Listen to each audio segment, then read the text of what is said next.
Hey y'all, Chelsea of Knitting Tipsy here. I am outside of my house on this gorgeous day. We'll see, the garbage men just came by a little bit ago. Hoping we can get some quiet here, but I wanted to bring y'all a self-love and body confidence tip today.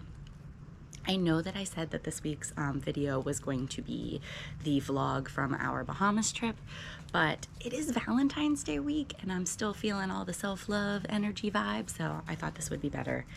And also, truly, there's just so much video from the Bahamas trip that I was overwhelmed with editing and I didn't get it all done. So that will be coming next week. Now, the self-love body confidence tip for this week. This was one of the hardest things that I ever had to unlearn and learn for myself in my self-love journey. And it's also, I think, one of the best things that I've ever learned. And here it is. Are you ready? Come here. Emotionally distance yourself from the size of your clothing. It means nothing. Nothing. That number, it's just kind of a marker, and it's not even a good one, because we all know that in different stores we are different sizes, because there's no standard with women's clothing. And I have currently in my closet right now, I have a pair of size 6 pants that fit me beautifully, and these jeans are one of my favorite. They are a size 14. I have another pair of size 16 pants, and I have a size 18 dress in my closet, and they all fit me amazingly. Am I a size 6? Probably not. Am I a size 14? That's what I consider myself. Am I a size 16, 18? All of these things fit me, and that number, it's time that we let go of it. That number doesn't mean anything. I feel so sad for my younger self. And when I say younger, I really don't think I kind of latched onto this concept until 2020. I'll tell that story in a second. But when I was younger, I can remember going shopping with my mom, like in middle school and high school, and being in the dressing rooms and crying because I couldn't fit into, the size 10 jeans.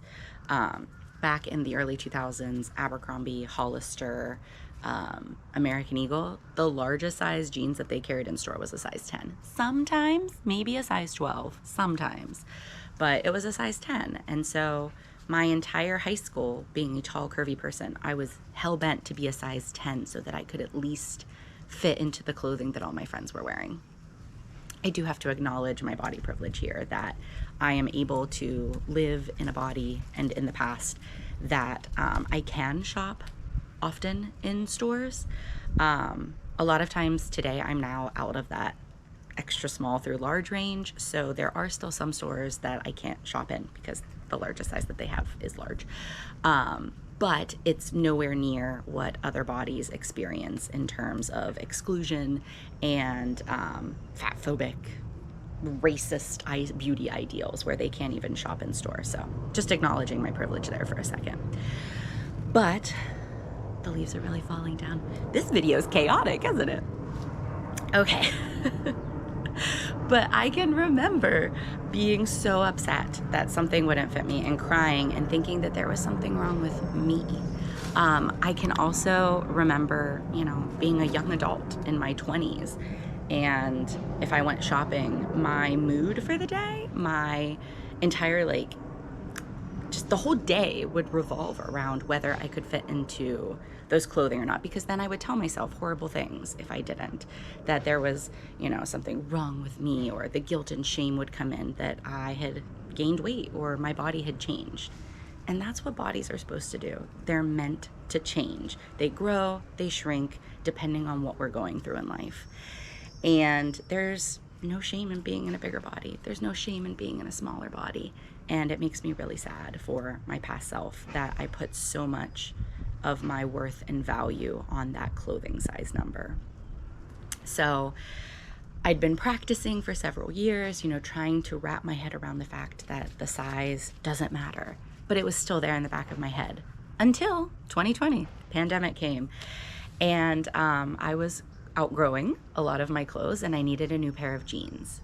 And I ordered 4 pairs of jeans online. We won't talk about the environmental factor of ordering things and sending them back. That's not this video.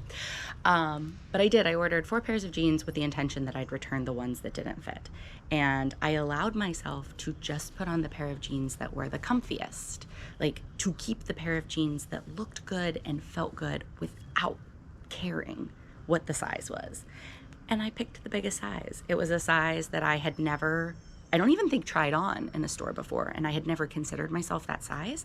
But when I put on those jeans, I can remember thinking, is this what it's supposed to feel like being comfortable in jeans?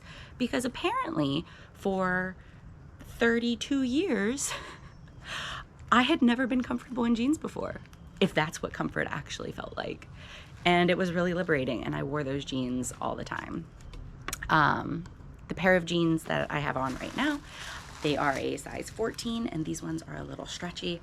I have a couple of pairs of 16 in my closet right now that are a little tight. The number's arbitrary. It means nothing. Why squeeze ourselves into clothing that pinches or feels uncomfortable, or we don't like how we look, just to be in a smaller size? It is okay to buy a bigger size. And those beliefs that society puts into us that tells us that we shouldn't, you know, if we can get our bodies in the smaller size, we should.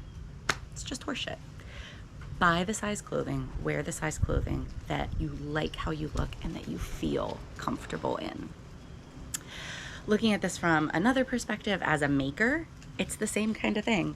You can make clothing for yourself that is tailor-made for your body. You're making it. Make adjustments where you want to. And if a pattern says that you're supposed to have a certain amount of ease, that's like your measurements, and then the garment has either extra inches around the bust, that would be positive ease. And if it is, the garment is going to fit at the measurement of your bust or smaller, that is negative ease. But you can play around, find a size. If you are looking at a sweater and it says that it's going to have, 2 inches of ease, and you're like, I don't feel comfortable with that, you can size up. It does mean all of the measurements are going to increase, so you definitely want to look at the schematics for the pattern. But it's okay to make a size up, to make a size down if you want something to be a little more form-fitting. Again, just make sure you look at the schematics, because other things that will also correspond with. But the top that I'm wearing, this is my example to y'all. This is my Tan and Tipsy top. It's the first top that I ever designed. And when I created it, I was living in a smaller body than I am now. So this top doesn't quite have the 8 to 10 inches of positive ease that it used to, but it's not that far off. And it is the 4th size that I made. I want to show you what this top looks like in the first size that I made on my body. And I love how both fit. So give me a second. Ta-da! Same top, same yarn, but this is the first size, the size 1. And honestly, I love it. It's the same top, but a different fit. It gives a different vibe. I hadn't actually, this was not intended to be for me. I had made this top for a market, and it didn't sell. And I tried it on, and I was like, oh, I really like how this one is too. If I had made this for myself, I probably would have added more body length before doing the V-split here, because it is dangerously close to a nipple slip. But never fear, I have on my trusty nipple covers. But this top, I love how it fits, and it's much smaller than the intended fit. Do I think that I'm a size extra small? No, but I like how the extra small fits me here.